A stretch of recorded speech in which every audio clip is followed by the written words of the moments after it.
I remember gazing at Amanda across our kitchen table, her smile brighter than the morning sun filtering through our curtains. 28 years of memories erased by betrayal. Yesterday, her message appeared on my phone after 12 years of silence. The woman who slept with her coworker, divorced me, and shattered our life together, now wants to talk. Her world has collapsed while mine flourishes. Some ghosts should stay buried, but others return, seeking forgiveness they never earned. If you are watching this, drop a comment telling me where you are viewing from, and subscribe if betrayal and redemption stories resonate with you. I am Houston, 45 years old, a software engineer living in Seattle. My story begins in high school, where I met Amanda during sophomore year. She sat 2 rows ahead in algebra class, her auburn hair catching my attention before her quick wit sealed the deal. We became study partners then, friends, then something more. Our first kiss happened under the bleachers after a football game our junior year. Amanda and I grew up together in every sense of the word. We navigated the awkward teenage years side by side, learning about life and love through trial and error.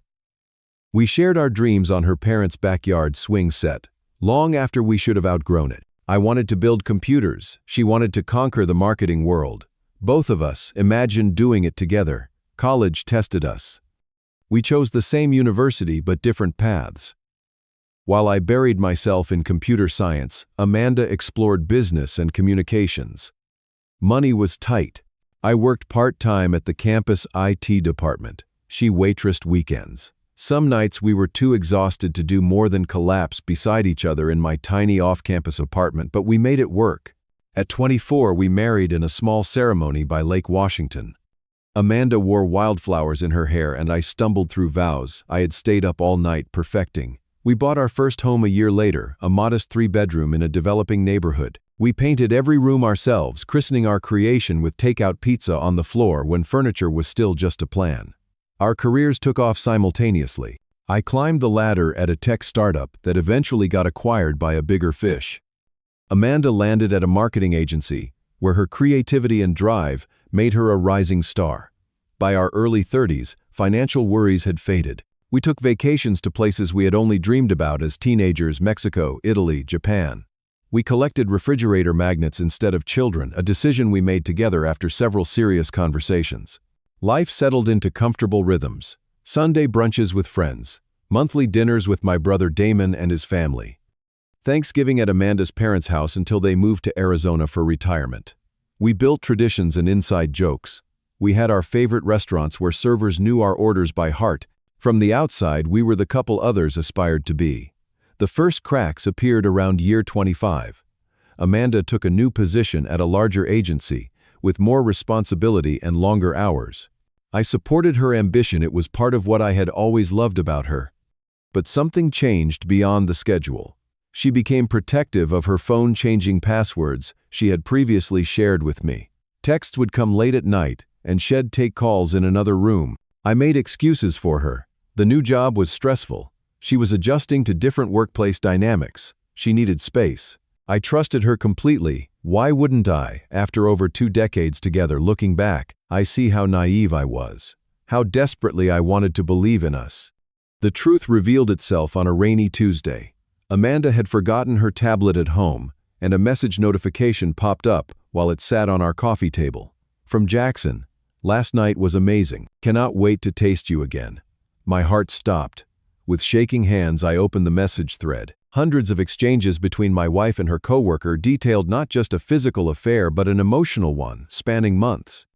When Amanda returned home that evening, I confronted her with the evidence. I expected tears, apologies, perhaps even pleas to work through this. Instead, I received cold calculation. "You weren't supposed to see that," she said. "Not, I didn't mean for this to happen. I just sat there waiting for more, for something that would make sense of the sudden collapse of my reality." Then came the words that would echo in my nightmares. "Jackson makes me feel alive again, Houston.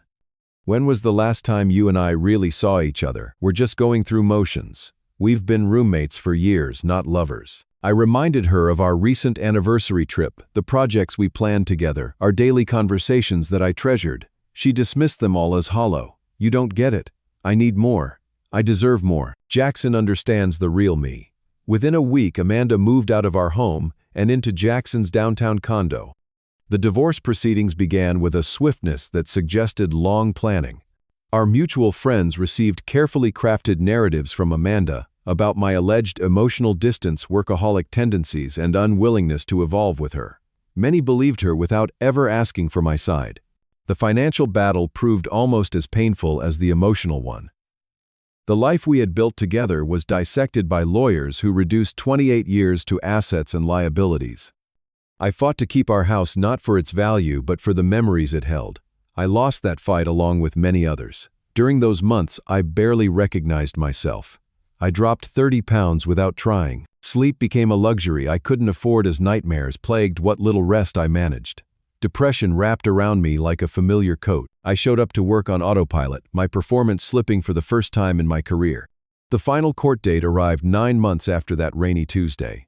Amanda sat across the room, Jackson beside her, his hand possessively on her knee. She did not meet my eyes once during the proceedings. When the judge made the divorce official, Amanda and Jackson walked out hand in hand. That was the last time I would see her for 12 years. The house I moved into after selling our marital home felt more like a cell than a residence. Bare walls, boxes. I lacked the energy to unpack. Takeout containers piling up. I called in sick to work for a week straight, not leaving my bed except for absolute necessities. My phone remained unanswered voicemail, filling with concerned messages I could not bring myself to hear. My brother Damon used his spare key to enter after I ignored his calls for 3 days straight. He found me unshaven, unwashed, surrounded by the physical manifestation of my breakdown. Without judgment, he opened curtains, disposed of trash, and sat on the edge of my bed. "This is not who you are, Houston," he said simply. "This is not who you will become." That afternoon, Damon helped me shower, change, and eat a proper meal. Then, he made a call to his therapist, Dr. Marshall, securing me an emergency appointment for the following day. I went because it was easier than arguing, not because I believed it would help. Dr. Marshall, a quiet man with observant eyes, let me talk until I ran out of words during that first session. Then he asked the question that would become my turning point. What version of Houston deserves to emerge from this pain? The therapeutic process was neither quick nor linear. Some sessions I raged, others I wept. Many I sat in silence, unable to articulate the betrayal that had rewritten my understanding of the past 28 years. Dr. Marshall never rushed me, never minimized my grief. Instead, he helped me see that healing would require deliberate action. First came the no-contact rule. I blocked Amanda on all platforms. I stopped frequenting places our social circles overlapped. I declined invitations where I might encounter her or Jackson. Some called this avoidance. Dr. Marshall called it boundary setting. My career became a lifeline. 4 months after the divorce, my company launched a major project overhauling our core systems. I volunteered to lead a critical component, pouring my waking hours into code that could not betray me. The focus required pushed Amanda to the periphery of my thoughts, at least during working hours. Physical transformation followed the mental one. The weight loss from depression had left me gaunt, unhealthy. I joined a gym without expectations beyond movement. There I met Tyrell, a trainer whose straightforward approach matched my need for structure without emotional complications. 3 sessions weekly became my ritual. Slowly, my body responded, strength returning before confidence. Old friendships proved their value during this period. Thomas and Kyle, friends since college, showed up consistently, without demanding performances of healing I wasn't ready to give. They brought normalcy: board game nights, baseball games, on TV conversations about everything, except my divorce unless I broached the topic. New social connections emerged unexpectedly. I joined a hiking group, discovering that physical exertion in beautiful settings eased my mental burden. The Saturday morning book club at my local library introduced me to perspectives I had never considered when my world revolved around Amanda. Through these groups, I built relationships based on shared interests rather than shared history. Dating after 28 years with one person terrified me, but Dr. Marshall encouraged small steps forward. My first attempt was with Stephanie, an accountant I met through Thomas. The evening ended early when I realized I had chosen someone with auburn hair and quick wit like Amanda's. The pattern shocked me into awareness of my unresolved issues. "You are not looking for a relationship, Dr. Marshall reminded me. You are practicing being Houston in relation to another person." This reframing helped. I began casual coffee dates with women without expectations of romance. Some became friends, others faded after one meeting. The practice of being present without the weight of potential futures slowly rebuilt my social muscles.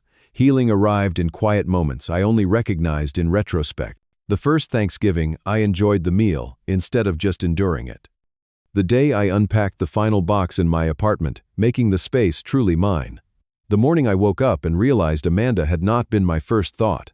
Professional success followed personal progress. 2 years after the divorce, I received a promotion to senior engineering manager, leading a team of 15 developers. The role challenged me in new ways, pushing me to mentor others rather than lose myself in solitary code. My confidence, shattered by Amanda's betrayal, reconstructed itself through consistent recognition of my value. Dating evolved from practice to pleasure. I established honest parameters early, no commitment pressure, no unspoken expectations. This approach attracted women with similar priorities. Some connections lasted weeks, others months, but each added dimension to my new life. My relationship with family deepened during these years. Damon's children, previously peripheral to my coupled existence with Amanda, became central. I attended soccer games, dance recitals, and school plays. I taught my nephew coding on weekends, my niece photography during summer breaks. Being Uncle Houston became a core identity I treasured. 5 years after Amanda left, I established personal traditions. Solo travel became my birthday gift to myself each year. First domestic destinations, then international. Paris, Bangkok, Buenos Aires. I collected experiences instead of refrigerator magnets, finding freedom in navigating unfamiliar places alone. By year 7, friends stopped asking if I had heard from Amanda. By year 10, acquaintances no longer knew we had been married. The life I built post-Amanda became simply my life without qualifiers or comparisons. I had not just survived, but thrived, in ways I could not have imagined during those dark early days. 12 years after our divorce, my life bore no resemblance to the one Amanda had exited. I owned a modern home overlooking Lake Washington, designed to my exact specifications with floor-to-ceiling windows and a wraparound deck. My career had evolved from technical work to leadership in a company whose values aligned with mine. Financially, I had not just recovered but excelled beyond my married days. My social life reflected similar abundance. I maintained meaningful connections with family and friends while dating casually. Natalie, a professor of literature, shared my love for classic films and international cuisine. Jessica, a physical therapist, joined me for hiking and outdoor adventures. Lauren, a corporate attorney, matched my intellectual curiosity and appreciation for fine dining. All 3 women knew about each other, comfortable with the undemanding nature of our connections. That Sunday, I hosted a barbecue for Damon and his family, plus a few close friends. The afternoon unfolded with easy laughter and conversation. My teenage niece teased me about my dating life. "You have a better social calendar than I do, Uncle Houston." My nephew dominated the badminton matches. The sun set over the lake as we lingered over dessert on the deck. After everyone departed, I settled at my computer to check emails before bed. That's when the notification appeared. A Facebook message from Amanda Lawrence. My married name for her existed only in legal documents now. I stared at the notification for several minutes before opening it, my heart racing in a way it hadn't in years. Her profile picture showed an older version of the woman I had once known every day of my life. The message was long, the timestamp indicating a late-night sending. "Houston, I know you have every reason to delete this without reading. I wouldn't blame you. But after 12 years, I am hoping you might spare 5 minutes for someone who once meant something to you. My life has fallen apart, and I find myself thinking about the stability and goodness I carelessly discarded." She continued, detailing a life unraveled. Jackson had left her 3 months ago for his 26-year-old assistant. The irony was not lost on me. The agency had downsized, eliminating her position despite her seniority. Financial problems mounted as the lifestyle Shed maintained with Jackson proved unsustainable on her own. Health issues Shed vaguely referenced included anxiety, medication, and therapy for depression. Friends had drifted, she explained, many taking Jackson's side after the breakup, just as they had once taken hers over mine. Her parents had both passed the previous year, leaving her without the family support she had taken for granted. In contrast, she had seen social media posts showing my apparently thriving life. The message concluded with a request. Would you consider meeting for coffee just to talk about old times? No expectations, just a conversation between two people who once knew each other better than anyone else. I closed my laptop without responding. Sleep impossible. The next morning I called Dr. Marshall, still my therapist, though our sessions had reduced to monthly check-in. He listened without interruption as I detailed Amanda's message and my conflicted reaction. What are you hoping to gain from seeing her? He asked. I had no ready answer. Closure seemed cliched and unnecessary after all this time. Vindication perhaps, though the knowledge of her suffering brought no satisfaction. Curiosity remained the honest response. I consulted Damon next, then Thomas. Both expressed concern about reopening healed wounds. Natalie, over dinner that week, offered the perspective that helped solidify my decision. You don't owe her anything, she said, but you might owe yourself this final chapter. After a week of consideration, I replied to Amanda with a time and location, a coffee shop downtown neutral territory with limited emotional associations. I arrived early, securing a corner table with a view of the entrance. Despite my outward composure, my stomach twisted with anxiety I hadn't experienced in years. Amanda entered precisely on time, scanning the room before spotting me. 12 years had changed her in ways social media filters had disguised. Deep lines framed her mouth and eyes. The confident stride I remembered had diminished to careful steps. Designer clothes hung on a frame that seemed smaller than I recalled. She had aged more than the decade would suggest. She approached with a hesitant smile. "Thank you for coming," she said, voice softer than in my memories. I nodded, watching as she settled across from me. Silence stretched between us, thick with unspoken history. "You look good, Houston. Really good." She finally broke the tension. "Life must be treating you well." "I have built a life I enjoy," I confirmed, neither hostile nor inviting.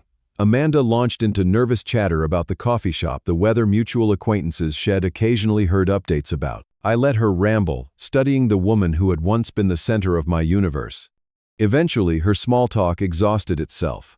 "I made the biggest mistake of my life, leaving you," she said abruptly, tears gathering in her eyes. "I convinced myself I needed more excitement, more passion. Jackson seemed like the answer, but it was all illusion. What we had was real. 28 years, Houston. That was the real thing, and I threw it away for nothing." I remained silent, watching her tears fall. Once those tears would have devastated me. Now they barely touched the surface of my calm. "Everything fell apart," she continued. "Jackson never loved me the way you did. The whole relationship was built on lies and excitement that couldn't last. And now I'm alone, really alone for the first time. It makes you think about what matters." "What do you want, Amanda?" I finally asked, direct and quiet. She reached across the table, hand stopping short of touching mine. "A second chance," she suggested, hope naked in her expression. "No one knows me like you do, Houston. No one ever cared for me the way you did. We could start slow, just talking. See where it leads." The moment crystallized with perfect clarity. 12 years ago I might have grabbed this lifeline, desperate to reconstruct what we'd lost. 5 years ago anger would have made me reject her outright. Today I felt neither desperation nor anger, just a clear-eyed understanding of who we both had become. "I don't think you understand, Amanda," I said gently. "I am not the same person you left. The man who would have done anything for your happiness died during our divorce. The man sitting here built something new from those ashes." I described without emotion the pain her betrayal had caused. The months of questioning my worth, my memories, my judgment, the arduous climb back to wholeness, the deliberate construction of a life that honored what I had learned through suffering.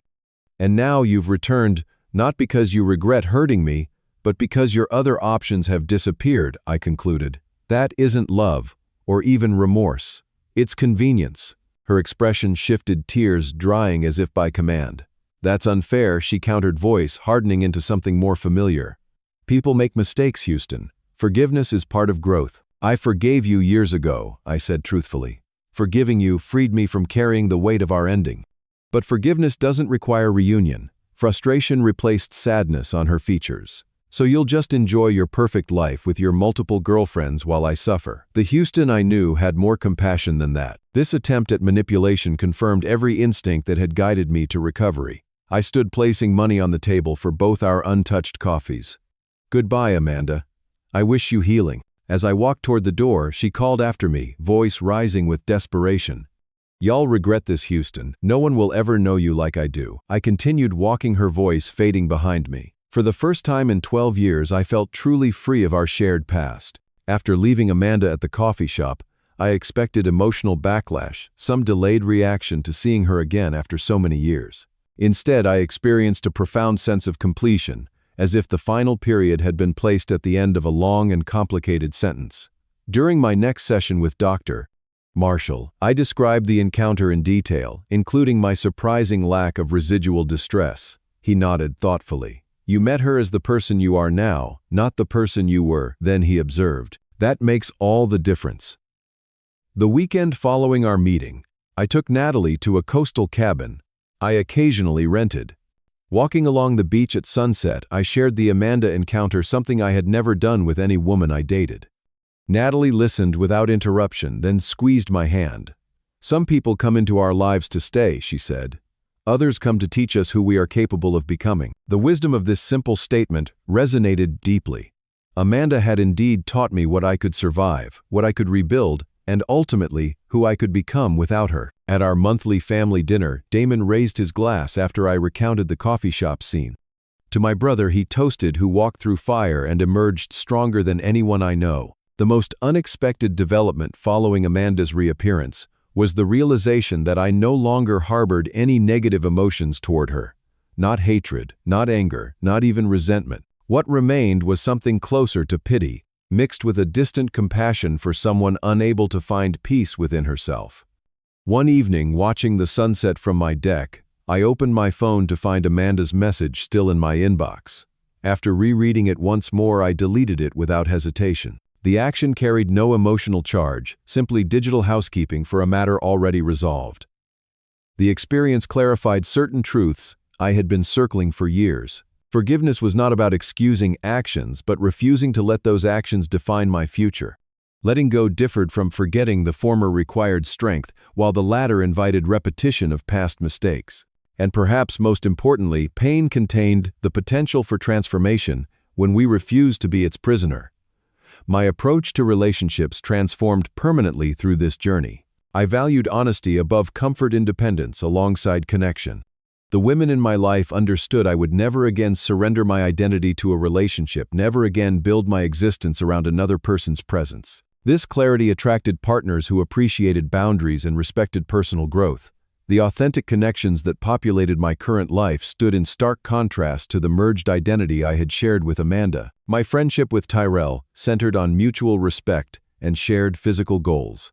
My bond with Thomas and Kyle had weathered divorce, career changes, and family expansions, growing stronger through challenges rather than despite them. My role as uncle to Damon's children allowed me to offer guidance without control, love without obligation. The truth I discovered through 12 years of healing was simple but profound. Sometimes the most meaningful revenge against those who hurt us is living beautifully without them.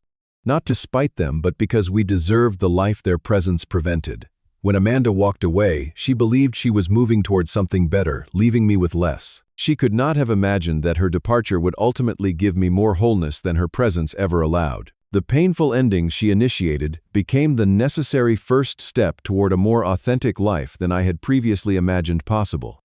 Life offers second chapters to those brave enough to turn the page. The story I now live bears little resemblance to the one I thought I was writing with Amanda, but its depths and textures bring satisfactions I never anticipated during those dark days of loss. The universe has a curious way of redirecting us toward our proper path, often through experiences we would never willingly choose. What would you do if someone from your past suddenly reappeared asking for a second chance? Share your thoughts in the comments below. Have you experienced betrayal that ultimately led to positive transformation in your life? I would love to hear your stories. Remember to like this video if it resonated with you, and subscribe for more reflections on healing and personal growth. Thank you for listening, and may you find the courage to keep turning pages when life presents unexpected chapters.